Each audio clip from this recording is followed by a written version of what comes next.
राधे राधे महाराज जी।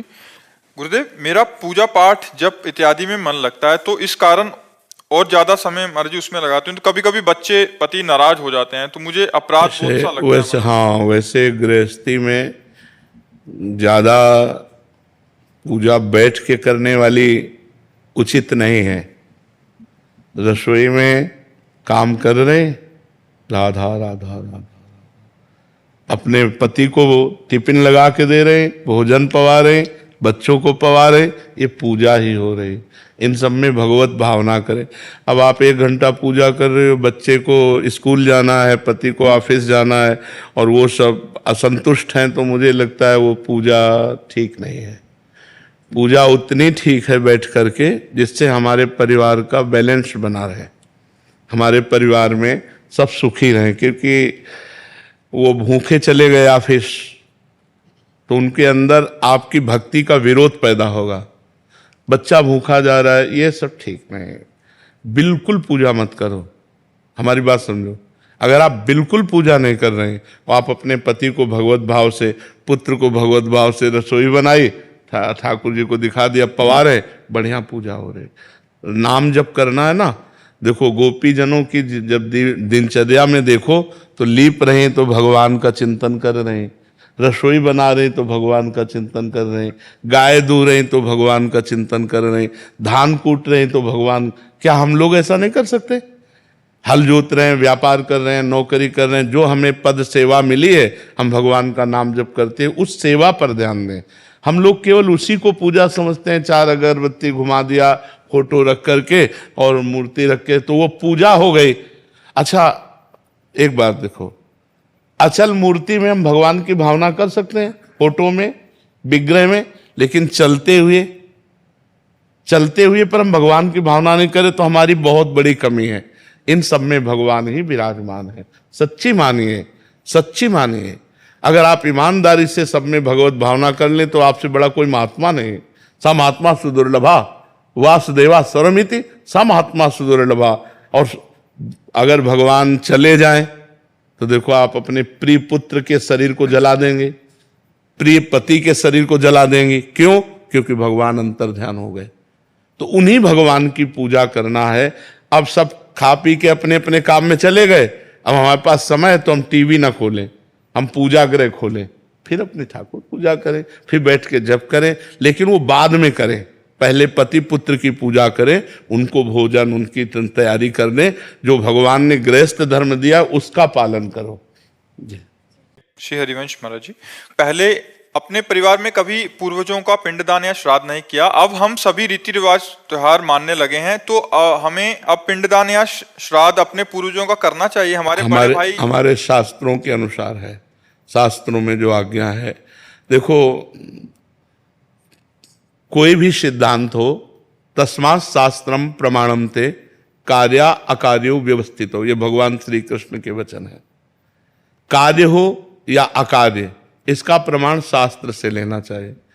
तो जब हमारे पुरखे हैं, हमारे पूर्वज हैं, उन्होंने शरीर छोड़ा है तो हमें पिंडदान करना चाहिए, क्योंकि हम उनके कुल परंपरा में हैं, तो हमारा अधिकार बनता है पिंडदान करना। उनकी अंत्येष्टि क्रिया जैसे की, तो अंत्येष्टि क्रिया के बाद हम पिंडदान करें, हम गया जाएं, वहाँ श्राद्ध करें।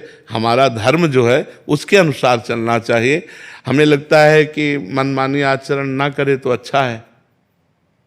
जो हमारे शास्त्र कहते हैं उसके अनुसार चलना चाहिए।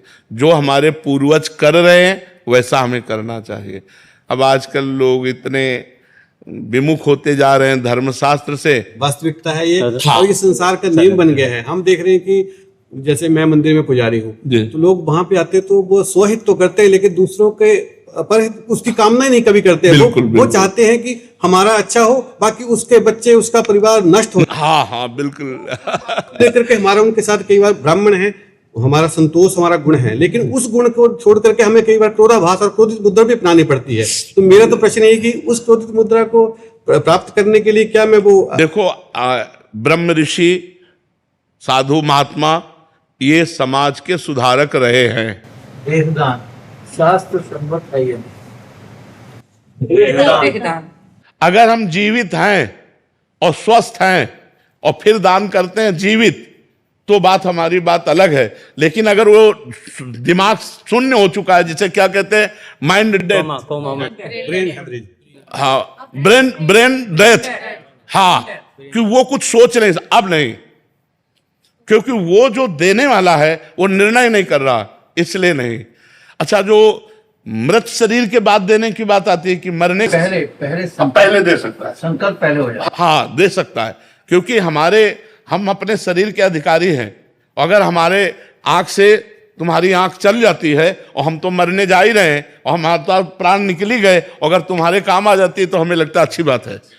लेकिन वो उसकी स्वीकृति से, दाता की स्वीकृति से, अगर वो दाता देना चाहता है तो देखो, हमारे यहाँ इसका प्रमाण है, जिंदा दधीत जी ने अपनी हड्डियां दान की कि नहीं की?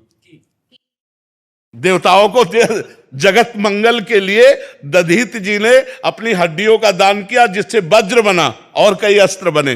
तो एक ऋषि परंपरा ने ये हमें प्रमाण दिया कि अगर हम जगत मंगल के लिए अपने शरीर को दान करना चाहें तो हम कर सकते हैं, कि हमारा शरीर पूरा हो।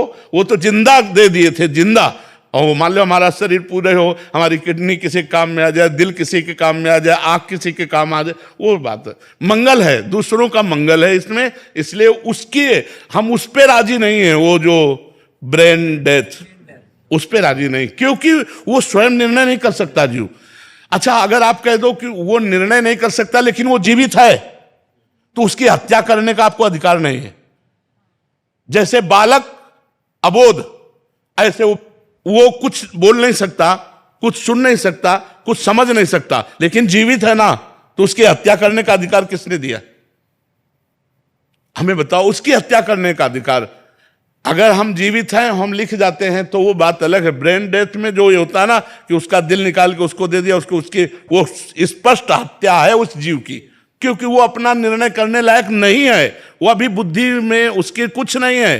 तो अगर परिवार वाले उसको, जब तक वो जीवित रहे, उसे जैसे भी जीवित रहे, तो वो जीवन उसका मंगल में रहेगा। लेकिन ये नहीं कि जीवित आदमी की सब वो स्वयं दे दे, तो बात अलग है। हम उसके सपोर्ट नहीं करते, जो ब्रेन डेथ, हाँ, उसका सपोर्ट नहीं करते। गिरीशा जी। श्री हरिवंश महाराज जी। महाराज जी, मेरा प्रश्न है कि भगवान जी ने इस सृष्टि की रचना की, हमें इंद्रियां भी दी, और वही हमें शास्त्र के माध्यम से माया और भोग विषयों से दूर रहने की शिक्षा भी देते हैं। तो क्या मायापति जी ने माया की रचना माया से दूर रहने के लिए की है? देखो,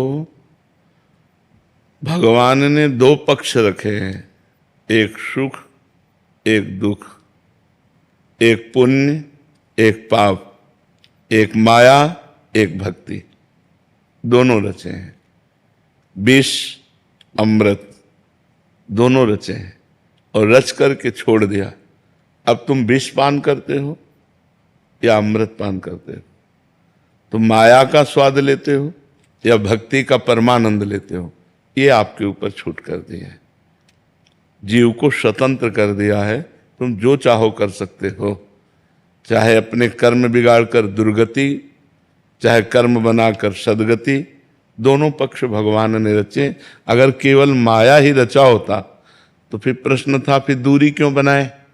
क्योंकि दूसरा पक्ष है नहीं, तो दूसरा पक्ष भक्ति है, जो परमानंद प्रदान करने वाली है।